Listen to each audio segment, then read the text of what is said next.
আসসালামু আলাইকুম। আমি অ্যাডভোকেট খুরশেদ আলম উকিল বাড়ি ইউটিউব চ্যানেল এবং ফেসবুক পেজে আপনাদেরকে স্বাগত জানাচ্ছি। আজকে যে বিষয় নিয়ে কথা বলবো সেটা হচ্ছে হেবা দলিল বা দান দলিল কিভাবে বাতিল করবেন। তো হেবা বা দান দলিল করার পরে আমরা অনেকেই এটা আবার বাতিল করতে চাই। তো কিভাবে বাতিল করা যায় সেই বিষয়টি নিয়ে বিস্তারিত।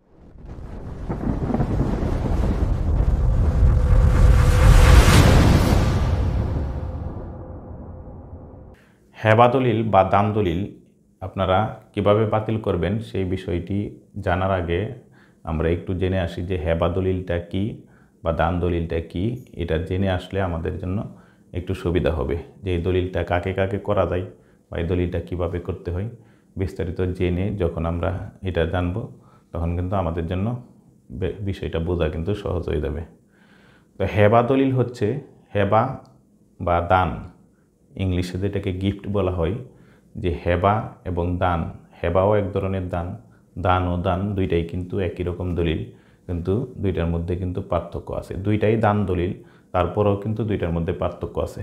দানপত্র যেটা সেটা কিন্তু সবাইকে করা যায়, আর হেবা দলিল যেটা হেবার ঘোষণাপত্র এটা কিন্তু শুধুমাত্র নিকটাত্মীয়, মানে কিছু সম্পর্ক নির্দিষ্ট করা আছে সেই সম্পর্কের মধ্যে কিন্তু হেবার ঘোষণাপত্র দলিলটা করা যায়। দুইটাই কিন্তু দান দলিল, কিন্তু একটা নাম দেওয়া হয়েছে হেবার ঘোষণাপত্র আর একটা নাম দেওয়া হয়েছে দানপত্র। দানপত্র মানে আপনি যে কাউকে করতে পারবেন, এটা রেজিস্ট্রেশন ফি অনেক বেশি সাবকবলা দলিলের মতো। আর হেবা দলিল এটা রেজিস্ট্রেশন ফি অনেক কম, এটা শুধুমাত্র নিজের রক্তের সম্পর্কীয় কয়েকজন আত্মীয়র মধ্যে করা যায়।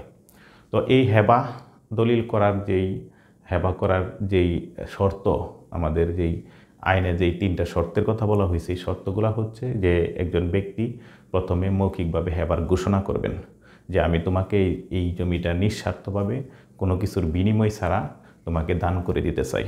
এই ঘোষণার পরে কিন্তু যেই ব্যক্তি জমিটা গ্রহণ করবেন সে এই প্রস্তাবটা গ্রহণ করবেন।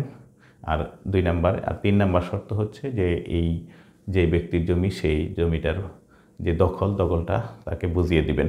এই 3টা শর্ত পূরণ করলে কিন্তু একটা হেবা দলিল সম্পূর্ণ হয় বা হেবার ঘোষণা সম্পূর্ণ হয়। তো এই হেবা দলিল কাকে কাকে করা যায়? হেবা দলিল শুধুমাত্র নিকটাত্মীয় রক্তের সম্পর্কিত কয়েকজন ব্যক্তির মধ্যে আপনি হেবা দলিলটা করতে পারবেন। হেবা দলিল যাদেরকে করা যায় তারা হচ্ছে যে আপনার যেই পিতা মাতা বা সন্তান, এদের মধ্যে হেবা দলিল করা যায়। তারপরে হচ্ছে যে আপনার দাদা দাদি নানা নানি, এদেরকে হেবা দলিল করে দিতে পারবেন বা এদের কাছ থেকে আপনি করে নিতে পারবেন। আপনার যারা নাতি আছে, ছেলের ঘরের সন্তান মেয়ের ঘরের সন্তান, ওরা আপনাকে হেবা করে দিতে পারবে, আপনিও ওদেরকে হেবা করে দিতে পারবেন। আপনি আপনার স্বামীকে হেবা করে দিতে পারবেন, আপনার স্ত্রীকে হেবা করে দিতে পারবেন বা তাদের কাছ থেকে করে নিতে পারবেন। এবং আপনার যেই ভাই বোনদের আপনার ভাই বোনকে আপনি দিতে পারবেন, আপনার ভাই বোনের কাছ থেকে আপনি হেবা করে নিতে পারবেন। কিন্তু আপনার অবশ্যই আপনার আপন ভাই বোন, সহোদর ভাই বোন হতে হবে। আপনার ভাইয়ের বা আপনার বোনের পিতামাতা নাম আইডি কার্ডে যেরকম আছে, আপনার পিতামাতার নাম যদি আইডি কার্ডে একই রকম থাকে তবেই ভাই বোনের মধ্যে এই হেবাটা করতে পারবেন। তো এই কয়েকটা সম্পর্কের মধ্যে কিন্তু আপনি হেবা দলিলটা করতে পারবেন। তাছাড়া এর বাহিরে গিয়ে যদি আপনি হেবা দলিলটা করেন তাহলে কিন্তু এটা একটা ত্রুটিপূর্ণ হেবা দলিল হবে এবং এই দলিল কিন্তু বাতিলযোগ্য হিসেবে বিবেচিত হবে। সুতরাং আপনারা যখন দলিল করবেন, যেহেতু হেবা দলিলের খরচ কম, আপনারা অনেকেই কিন্তু আমাকে জিজ্ঞেস করেন যে হেবা দলিল করার কথা বলেন, যদিও আপনাদের কোনো আত্মীয় সম্পর্ক নাই, অনেক দূরের সম্পর্ক, তারপরেও কিন্তু আপনারা অনেকে হেবা দলিল করেন।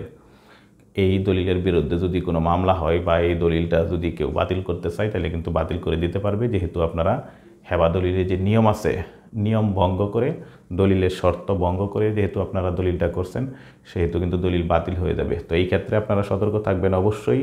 হেবা দলিলের যে সম্পর্কের কথা আমি বললাম, এই সম্পর্কগুলোর মধ্যে যদি হয় তাহলে হেবা দলিল করবেন, এর বাহিরে যদি হয় তাহলে দানপত্র দলিল করতে পারেন অথবা সাবকবলা দলিল করতে পারেন। সবচেয়ে বেস্ট হচ্ছে আপনার সাবকবলা দলিল করা। আপনারা চোখ বন্ধ করে সাবকবলা দলিলটা করে নেবেন। তো এখন আপনারা যেটা জানতে চান আজকের যেই বিষয়, সেটা হচ্ছে যে হেবা দলিল যদি একবার হয়ে যায় সেটা বাতিল করা যাবে কিনা বা বাতিল করতে পারবো কি না। তো আপনারা অনেক সময় এরকম ঘটনা ঘটে যে কেউ একজন হেবা করে দিছে, তার নাতি বা নাতিনকে দিছে বা তার ছেলে মেয়েকে দিছে হেবা দলিল করে।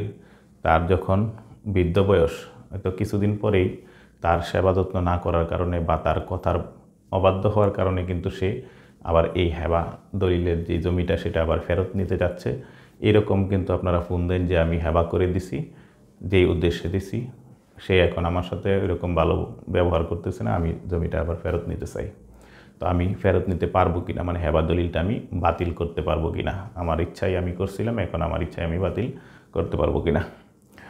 এটার উত্তর হচ্ছে বাংলাদেশের যেই রেজিস্ট্রেশন আইন, বাংলাদেশের যেই আইন মোতাবেক একটা দলিল রেজিস্ট্রি হয়, সেই আইন অনুযায়ী সব শর্ত পূরণ করে, সব নিয়মকানুন পূরণ করে যদি একটা দলিল রেজিস্ট্রি হয়ে যায়, তাহলে কিন্তু এই দলিল আর বাতিল করার সুযোগ থাকে না। একটা দলিল যেখানে সব শর্ত পূরণ করে দলিলটা সাব রেজিস্ট্রি অফিসে রেজিস্ট্রি হয়ে গেছে, তো সেই ক্ষেত্রে কিন্তু যেই লোক রেজিস্ট্রি করে ফেলছে দলিলটা, সাব রেজিস্ট্রার যার সিগনেচারে দলিলটা রেজিস্ট্রি হয়েছে, সেই ব্যক্তি নিজেও কিন্তু স্বয়ং সে নিজেও এই দলিলটা আর বাতিল করতে পারবে না। এখন তাহলে এই হেবা দলিল হোক আর যে কোনো দলিল হোক, যেহেতু রেজিস্ট্রিকৃত কোনো দলিলই বাতিল করা যায় না, তাহলে কিন্তু এই হেবা দলিলটাও আপনারা বাতিল করতে পারবেন না। তাহলে কি হেবা দলিল কি কোনোভাবেই বাতিল করা যাবে না?